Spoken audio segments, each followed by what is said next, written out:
Ricky Flex, we have a trailer for one of Dr. O's most anticipated movies of 2024. We had the first trailer for Kevin Costner's Horizon, an American saga, part one, Saga.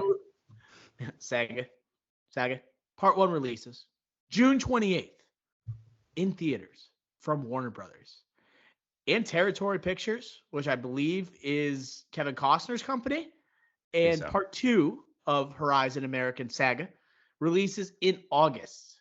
Ricky Flex, I want to start here. And I'm pretty jacked up after watching this trailer. I have basically two directions where I think this movie could go. Where it's like a fork in the road. It can either be an absolute triumph that we see maybe an archetype like this where it's a part one, part two that releases months apart that might be repeated. And it could bring back the Western in a way that Kevin Costner would be a great, um, I guess, legacy type of movie for his career. And you think about Dances with Wolves and the accomplishments there with him as the star and director and what it did at the Oscars, beating out Goodfellas. But I also think there's a potential this could be the biggest failure of all time. And I'm leaning towards it's going to be a success. But Kevin Costner, this is his show. And I have a lot more thoughts on it, Ricky Flex. But what do you think about do you think it's going to be more of a success or a failure right off the bat? If you told me to I had to put money on it, I would say failure. Wow. Okay. I'm going to have to go the other way just for the sake of it. I would have to say failure. I love Kevin Costner. Okay? I love Kevin Costner. I've been a defender of Dances with Wolves. I will never say it should have beaten Goodfellas, but I have said there's been more egregious wins at the Oscars. I think Dances with Wolves is a good movie. I do. It's long. Maybe the first hour is way too drawn out. Maybe I don't love the ending, but it's good. This movie, first off, let me just start with the positive. It looks beautiful. This does look. It looks like a Yellowstone on a theatrical scale, so that's good. But let's just look at this cast, okay?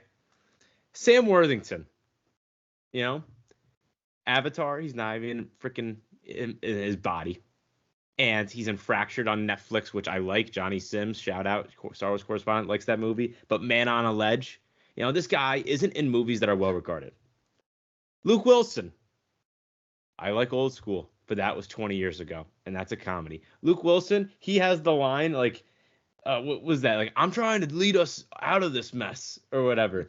Like, why is Luke Wilson, like, don't have any trust there. Giovanni Ribisi, you know what? Not I enough. like the guy. We didn't get. Whoa. There will be no trash talking Giovanni Ribisi on this podcast. He tries to, like, Boiler Room, like in like 2000, I want to say, was like kind of like his start of like, oh, here I am. But like, here, what is, I guess is what I'm saying. I think I like how he tries, like, The Offer and Paramount Plus, The Making of the Godfather. He tries to do these like prestige type of projects, but at the end of the day, I look at him and I only think of Ted. Him Dude, sipping on I a will straw. not. I think we're alone now. Ricky, I will not accept any Giovanni Ribisi slander on this podcast. We're talking Saving Okay. Private Ryan Ribisi. We can't Who's just like call 10th out the stuff we're skeptical of. Ricky But- Flex, he is a great But supporting actor. wait. He's Let in me finish. something. I'm going to see it. Okay, jeez. Well, the billing here, I'm looking at the IMDb. One of the top billings, Michael Angarano, the kid from Sky High, who had a brief appearance in Oppenheimer. But like, I don't know, this cast just yells mediocre to me. And like, no disrespect, but it is mediocre. And after watching this trailer, I cannot tell you what this is about. Ricky, it's about the American West. That's all you got to What know. is that? There's That's so all many you gotta stories know. of the American West. I don't know if it's them against the Native Americans. I don't know if them aligning with the Native Americans. It seems like it's a group venturing for resources and trying to settle down somewhere after a place they've been pushed out. That's what it feels. But Ricky Flex, I do agree with you. Supporting cast is what makes me so skeptical about this movie. And the line deliveries, I know it's just a trailer, but I got the same vibes from Madam Web where I'm like, wow, that feels forced. Wow, that doesn't feel natural. But I wasn't going to go that far.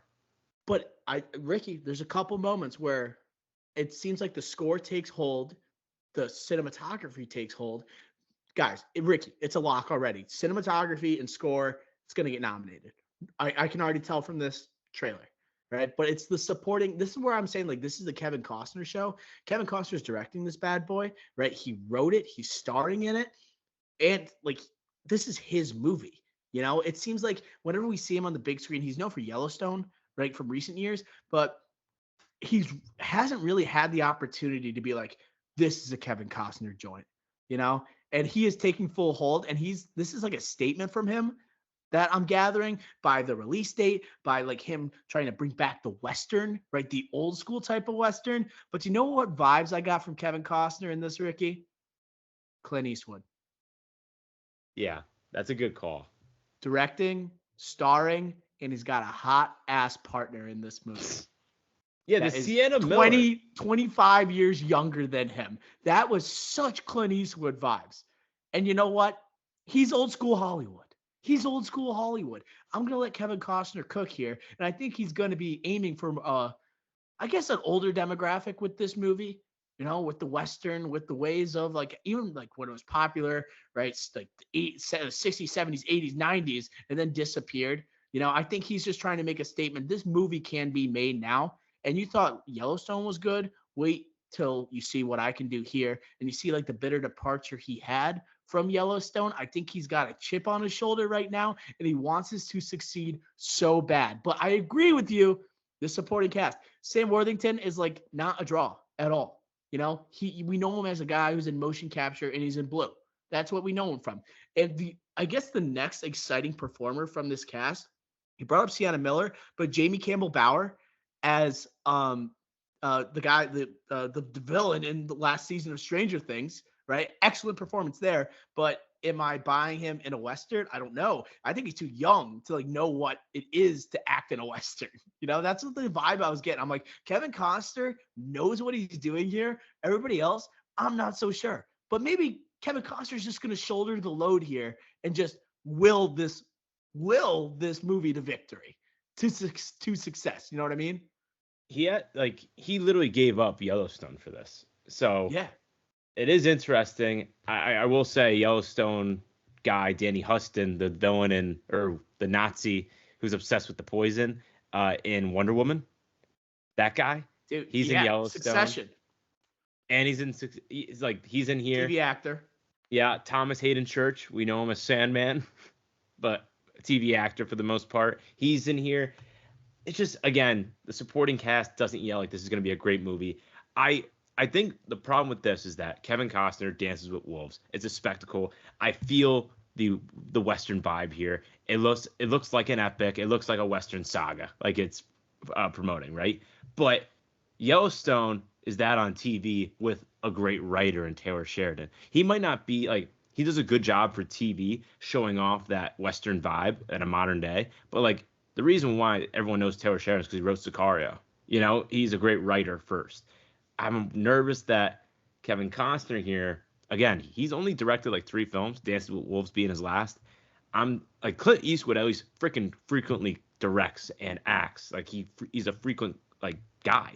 Kevin Costner never directs. So I don't know if he's past like, that time where he could have gotten in the saddle. Pun not intended, but now it is. I don't know if that time's passed for him. I don't. This budget was $100 million. This will not make back its budget. That's my prediction.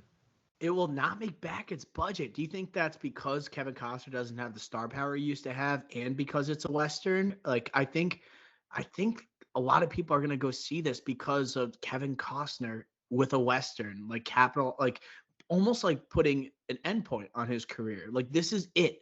This is like the epic. And like Kevin Costner, what is he most known for? Like, he is one of the greatest actors of like the 80s and early 90s. Like, this is the role and this is the movie. This is the follow-up genre that made him like legendary status in Hollywood, And it's really, I think, just him going back to his roots and saying, you see what I've done recently. I'm good at it, but now I'm going to put my best foot forward.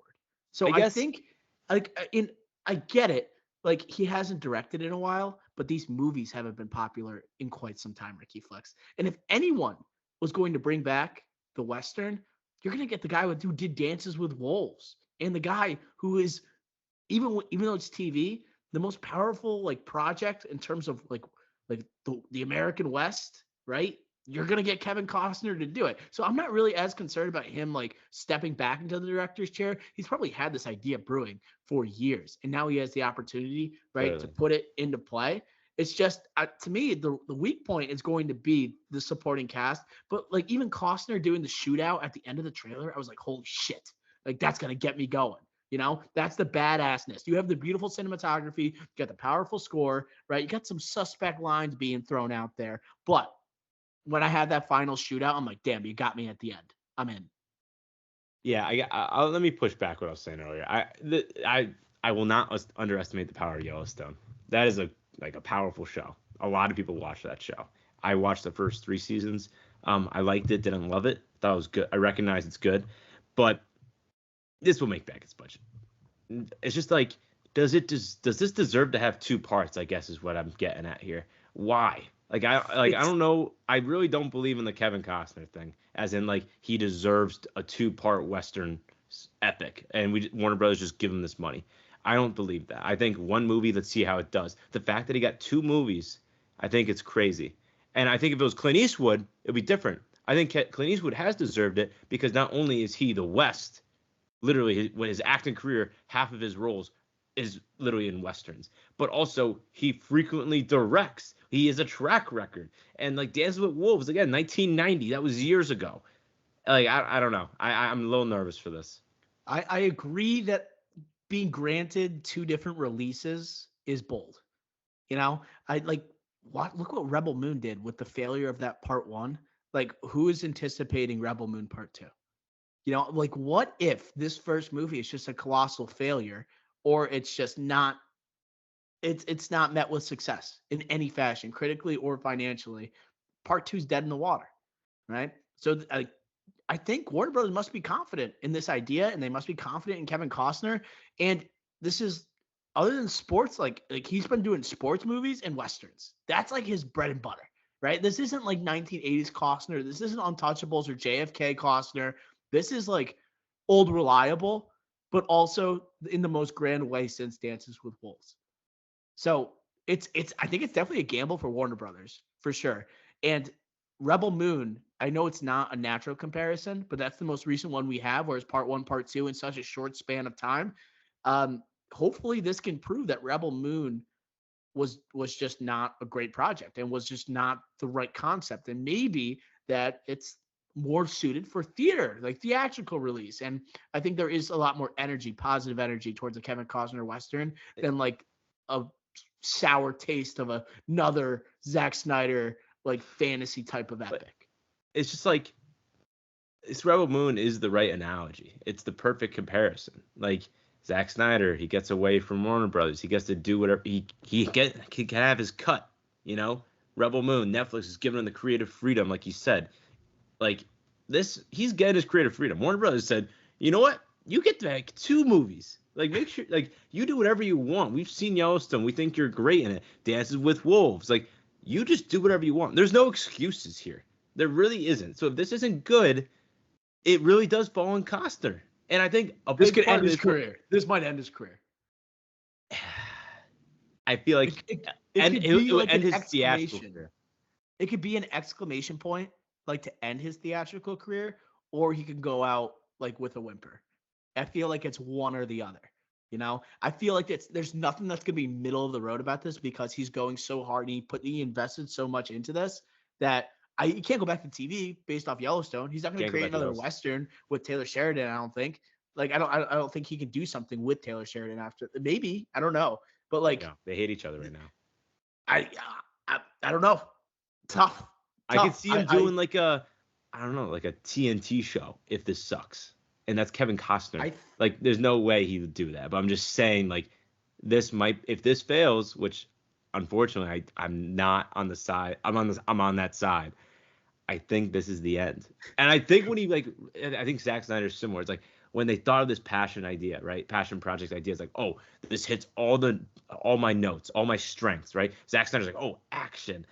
Get this crazy story, interloop twists and turns, slow mo, and then like Kevin Costner's like, oh, western, drama, action, badass. Oh, I can play that guy. Like this is really the perfect mix for me.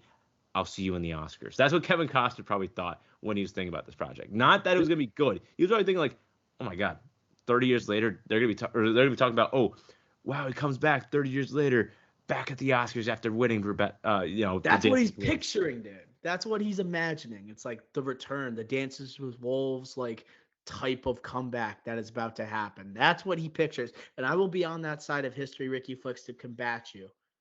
This trailer got me going because I just thought, oh man, this is such a flip of the coin. This is such a flip of the coin, Ricky Flicks.